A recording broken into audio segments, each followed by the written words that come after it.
welfare cuts have fueled the rise of the far right and populism. That's according to a UN Special Rapporteur. A new report on poverty is calling for a rethink on welfare as populist parties seize upon public anger to boost their campaigns. Could the rollback of welfare be the real engine behind today's populist surge?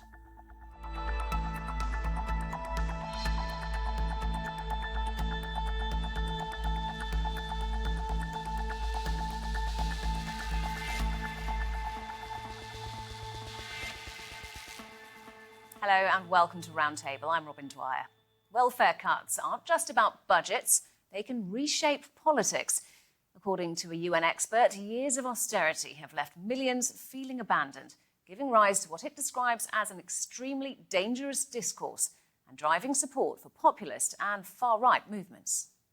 They say cut back, we say fight back. Across Europe, welfare is being slashed, from Britain's disability benefits to France's unemployment payments and Germany's government support to asylum seekers. The UN Rapporteur on extreme poverty is warning these cuts are fueling economic insecurity and social alienation, both factors which help to drive voters to the hard right. In his report, he said, mainstream parties have created fertile ground for the rise of far-right populism by re-engineering the welfare state, by entertaining the idea that social protection should go to the deserving poor and to the native population first, where it is in fact a human right. He argues welfare reforms have exploited public fears over migration, leading to a surge in populist parties in Europe's three biggest economies. No one coming into this country from outside, unless they are genuinely refugees, should get any benefits, any healthcare for 5 years. Migration, a cultural extinction of Europe, anarchic immigration without limits. It's a no, no, no. Friedrich Merz campaigned on largely cutting and abolishing unemployment benefits. This means the social and labour budget are flying out of control for us. I spoke to Peter Kraus, a journalist focused on far-right ideology in Berlin, who told me why the German public are becoming increasingly resentful towards migrants. Particularly the idea, I think, that immigrants are given more welfare. Look, these people who just arrived here are getting a better deal than you are. They're getting a better deal, they're getting more money, they're getting money to settle, they're getting help getting apartments, they have special, their kids get extra money, or the school gets extra money when their kids go there, They have all of these advantages that you don't have in the welfare system, and that's unfair. As Western European states continue to tighten their welfare budgets, will more voters turn to far-right populist parties? So let's meet our guests, and joining me in the studio is Liam Halligan, British economist and columnist for the Telegraph newspaper. Welcome. Then in Groningen in the Netherlands is Adrian Favero, assistant professor in European politics and society at the University of Groningen. And in Lisbon is Patricia Calca, researcher and professor in political science at the University Institute of Lisbon. Welcome to you all. Thanks for being on Roundtable. So Patricia, I want to begin with you. We have seen far-right parties doing well in polls in several countries across Europe. France, Germany, the UK, Portugal. Could we describe this as a populist surge, as the rise of the far right? Hello to all. Well, to my concern, especially in Portugal, we arrived late to the movement, so to say, but at the moment it's quite expressive. In the last elections, the far right won 50 places out of 230. And so it grew very fast and a lot. So we were kind of not caught by surprise, but we saw the development of this voting in this particular party to happen very fast. And so what we can say, at least for the Portuguese case, if we compare with the rest of Europe, is that again we arrived to this direction, to this pattern of voting a little bit later, but actually running while others were, let's just say, walking. So Liam, obviously Europe is not one homogenous bloc, different countries, different economies, different challenges. But when we talk about poverty, What does that look like for people? What kind of conditions do people experience? Of course, it's very mixed picture, as you say, but history's moving quickly. For instance, income per head in Poland is rapidly approaching income per head here in the United Kingdom. Quite remarkable. In terms of the link between poverty and the far right, the reality is it's not just in opinion polls. You've now got far right, or certainly hard right, let's be careful with the terminology, governments or certainly parties in power in places like Italy, Finland, Slovakia, the Czech Republic, Hungary, Croatia. You've got a hard right party propping up the government in Sweden, for instance. And of course, you've got Nigel Farage leading the opinion polls here in the UK. You've got Le Pen's party in France easily outpolling Emmanuel Macron on the verge of power. And indeed, AfD in Germany, an incredibly powerful story.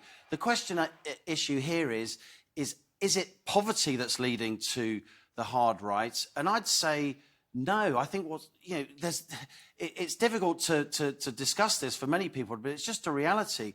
These parties have really emerged since 2015. That's when AfD really came to the fore. Before that, AfD were a bunch of university professors talking about monetary policy and quantitative easing and money printing. Now they've turned into a party that really focuses on immigration. And it was that surge in immigration in 2015 when, Mutti, Angela Merkel, said, we can manage this. Wir schaffen das. We have this. But it turned out the German population, a lot of them didn't like that. And that's when AfD started on the rise. And it's similar when, my own country here, well, Ireland's also my country, and that's another story with a lot of anti-immigration protests in Ireland. But, one of the biggest political stories in Europe, in the world, is the fact that the guy, illustrated behind your head, Robyn, Nigel Farage, is easily the bookies' favourite to become Prime Minister of the UK. And the wave of support for reform, just as the wave of support for his previous party, UKIP, really was off the back of a big increase in immigration. And that's even in the UK, which I think, is an extremely tolerant country where we've had lots and lots of immigration over the years, and it hasn't caused too much of a problem. And a lot of people would say it's really enhanced the economy, enhanced our culture. But it's when the numbers started getting really, really big after 2015, and particularly since 2019 and post-lockdown, the numbers were huge. 1 million net immigrants into the UK in 1 year. And of course, many, many illegal immigrants with the small boats. That is what's fueling the rise of the hard right across Europe, I would say, not the fact that we haven't got enough welfare spending. I do want to talk more about the idea of immigration, but Adrian, what do you think? Is there a link between poverty and the rise of the right? Liam doesn't think so. This report says there is. There is a link, but I think it's a very complex issue, and I sort of try to I agree with what was said before, that what the far right is really good at is to combine economic issues with cultural issues. So if you read their manifestos, they're relatively blurry on the actual economic policies that they want to issue, but they're really good in saying, hey, you're poor because there's too much migrants. You're poor because there's globalization. We care about the left behind, and the government doesn't care about you. So on the horizontal axis, so that's nationalism, left, right, they play the nationalist card saying, hey, migrants take away your jobs, migrants come into the welfare programs and they take away our money. And on the vertical axis, sort of this actual populist axis, the pure people versus the corrupt elite, they say, hey, the left behind are not being taken care of by the government. So what they do is they use economy sort of to make their own points in what they're good at. So, Patricia, is that your experience? Is there a creation of something like an us and them scenario? Well, absolutely. We know from recent studies from the last years that in general in Europe, there is this connection between more populist votes and dissatisfaction, where we include obviously poverty and decrease of welfare state. This is empirically proven.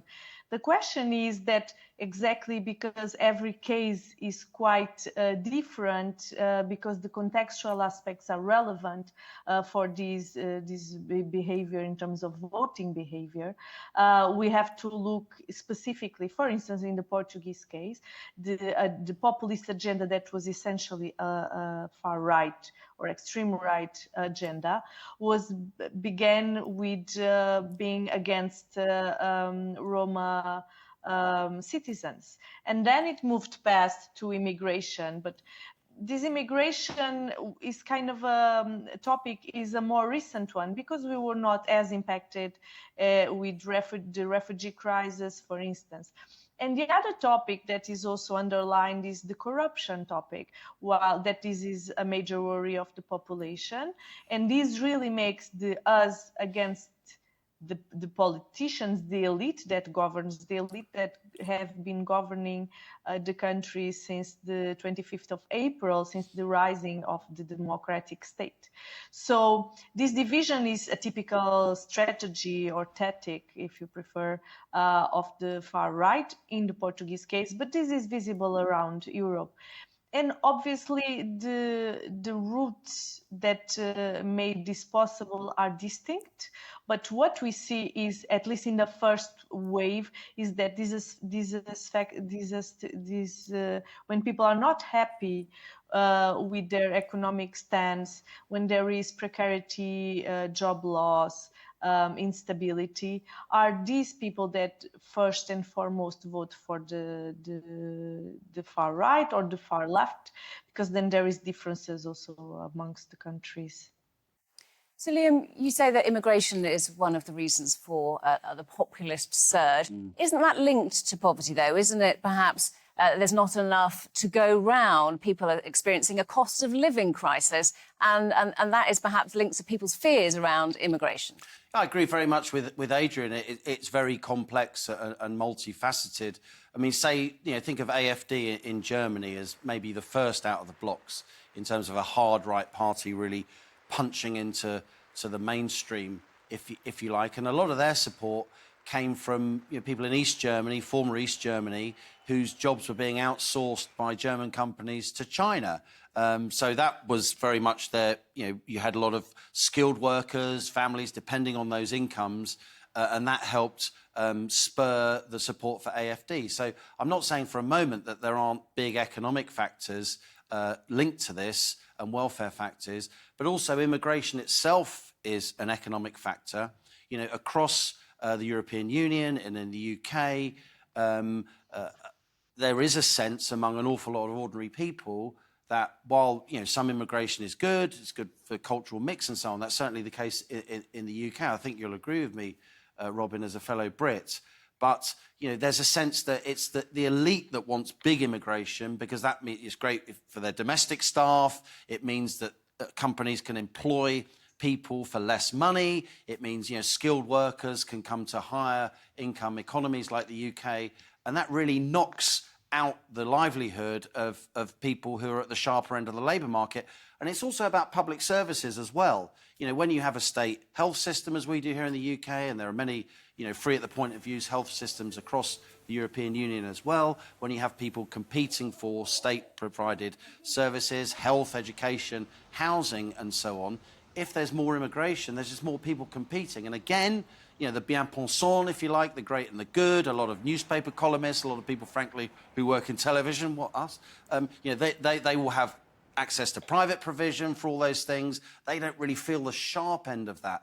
And so there's a media thing going on here as well. But also, it's not just about the hard right. As we've said, it's about the hard left as well. There's a polarisation, Here in the UK, yes, Farage is on 30% of the vote and the Tories are on 17 and the ruling Labour government's on 17. But guess what? The Greens are on 16. That would never have happened a few years ago because it's about polarisation. And we see this across Europe and in the UK too.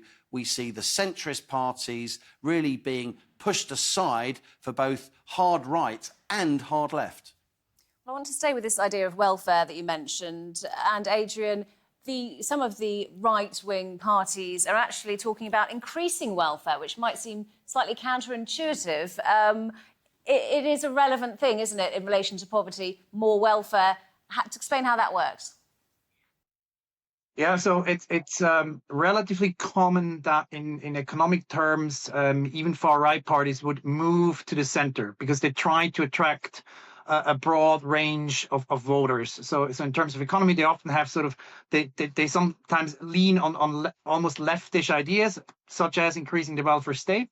However, what actually then drives people to vote for a far-right party is more the cultural issue that may be tied to the welfare state or the social aspects. So, as an example, a far-right party may say, yes, we need to improve the welfare state, and at the same time they say, but we need to make sure that less migrants come into our system and benefit of this improved welfare state. So the improved welfare state should only benefit national citizens, which then is attractive for a lot of people to vote for this party.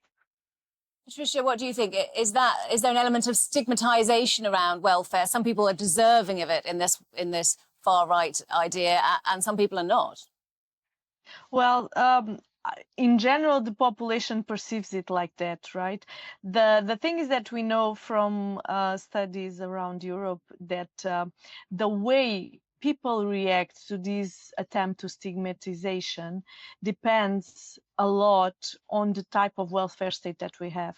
Meaning that if you're a low-income worker in a state that provides more welfare state, that means that you can obviously be more polarized, more to the extremes, but tendentially voting more to the extreme left, and the opposite more to the extreme right. We also know that policies that are better explained to the population, that deal with exactly providing information that is accurate and that addresses specific problems, usually is also well received by the population, even the one that tendentially votes in the last years more to the extremes. So I think we all have to be attentive of this. Is a work that takes longer than just the slogans and the catch-all type of strategy that populist parties have, but that in the end can be more profitable for the democratic state of affairs in general. Liam, policy is one thing before you're elected. Actually putting that into practice once you are elected may be a different thing. How could all this be paid for? Well, we can't have this discussion without mentioning that the major European economies, including here in the UK, are heading for some kind of fiscal implosion. The UK has got the highest borrowing costs of any G7 country. Across the Eurozone, there are massive state liabilities hidden off balance sheet, which financial markets know all about. And there is a sense that the Western world, it's turning into what the emerging markets were. It's the Western world that's really going to suffer from fiscal debt crises now, rather than far-flung economies in Asia. So that is a backdrop. But I think what we're going to see, in order to kind of square this circle, is a distinction being made. It's being made here in the UK, and I think it will be made in the EU as well, the European Union, between residents on the one hand and citizens on the other. I predict that pattern, that distinction between residents on the one hand, so people can come and work and be efficient and business can get what they need, and citizens on the other, that's when the benefit entitlements happen. And you can become a citizen, but it's much longer. It takes many more years. You need to show more loyalty to the country. You need to show specifically you've paid into the system over a number of years before you start taking out of the system. That's what I think we're going to see across Europe. I think those ideas are going to become mainstream in the next few years. Adrian, Liam explaining very well there the distinction that perhaps could be drawn between people who might get welfare and might not. The UN Special Rapporteur, who wrote this report about poverty, calling for not that universal rights to social protection.